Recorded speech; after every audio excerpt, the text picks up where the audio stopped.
Thank you, Madam Speaker.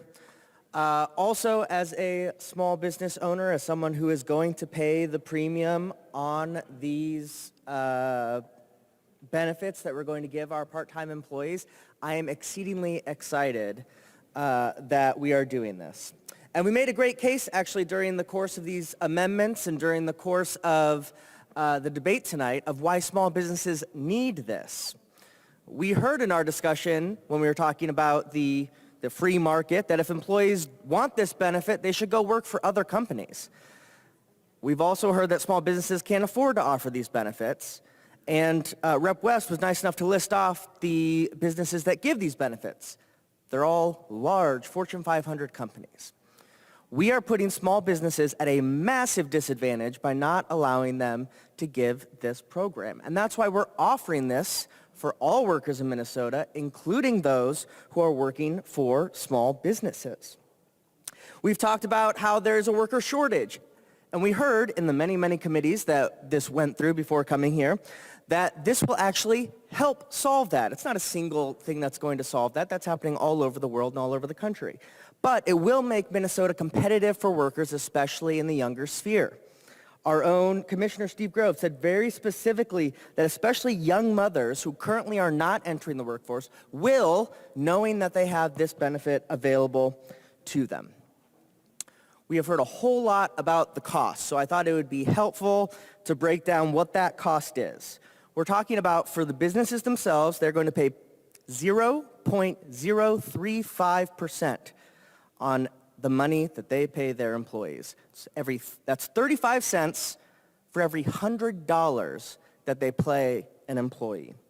I did the math. If you have a full-time minimum wage worker, works 40 hours a week, every week, never misses for any reason, they're superhuman, you will have to pay, over the course of the year, $62.83 on that premium for that single full-time minimum wage employee. That's what you're going to have to pay. I thought it'd be helpful to put this in consideration of all the costs that a small business incurs. So I picked one out at random. My first year membership fee for the local Minnesota Chamber of Commerce was $377. That's equal to 6 minimum wage workers working 40 hours a week that I would have to pay for this premium. If the chamber is so concerned about small businesses closing because of this, I could recommend something that they could lower.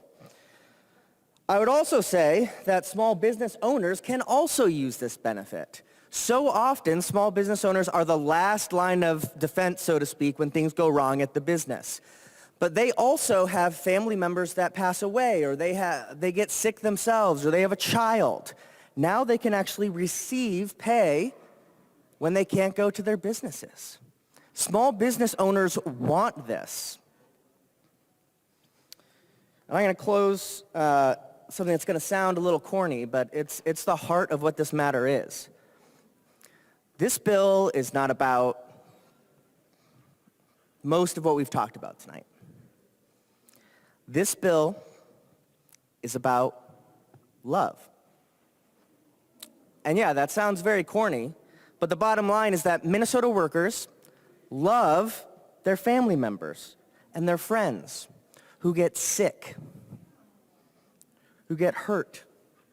They love their parents who are aging and need someone to care for them. We love our children, whether they're adopted, whether we get them from foster care, whether they're newborns. Minnesota workers deserve the chance to bond with those children. We love people who have experienced, unfortunately, found themselves in the unfathomable position of being victims of domestic violence and abuse or stalking, and they need time away from work. And we recognize that Minnesota workers themselves are loved by others. They have family members who want them to take care of themselves if they get sick, if they have mental health issues. And this bill recognizes that.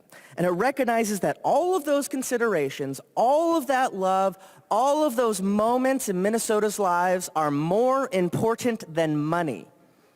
It's more important than them having to think about where their next paycheck is going to come from, and it's more important, even yes, than employers having to think about the bottom line. And so it is our job as the representatives of the people to recognize that. That's what this bill does.